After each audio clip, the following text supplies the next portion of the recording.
Now, I read something that James Corden was being considered for the role at some point. Did you read that at all? Have you ever heard that before? Yeah, I did. Is there any truth? If he says so. I mean, I know that Darren looked for 10 years to find an actor to fill this part.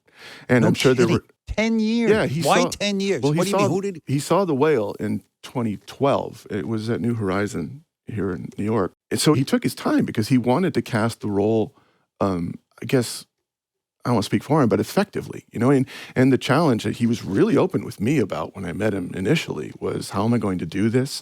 I need to find, an actor who can act, but at the same time has a physical body type that can create Charlie that builds him from the outside in, so to speak. Yeah.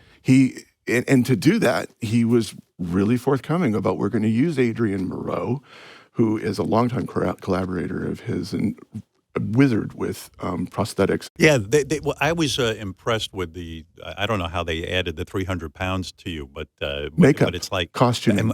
But that's got to be, when you go to shoot a scene, they got to put you in this stuff. Yeah. How many hours are you sitting in a chair getting this 4 hours? Yeah. And what are you doing when you're sitting there? Looking at YouTube videos of street cooking in Korea, normally something. Really? Yeah, it's just gassing. That's your thing? On whatever crap comes up on Reddit or. One of the things I had read was that Darren Aronofsky said also he was interested in taking someone who was such a big star, and then sort of, I want to revive their career. He wanted to rediscover Brendan Fraser.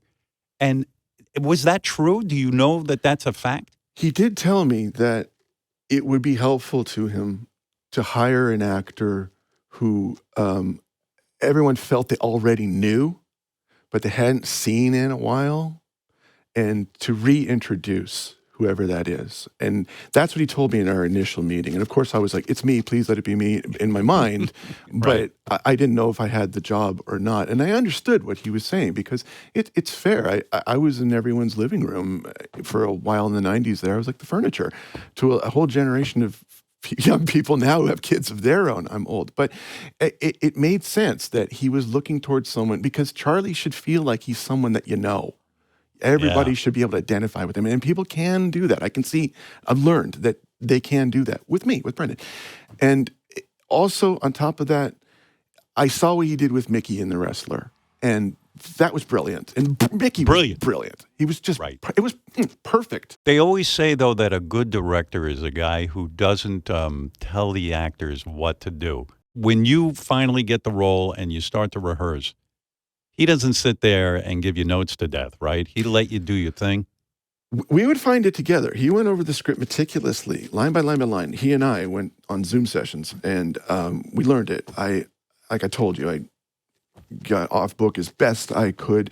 But like all the best directors, Darren's very simple about just showing you where to go to get to where you need to be. I mean, that's what a director does, essentially. Right. Say, it's over there. Just go over there. And if you take that direction, maybe something good will happen.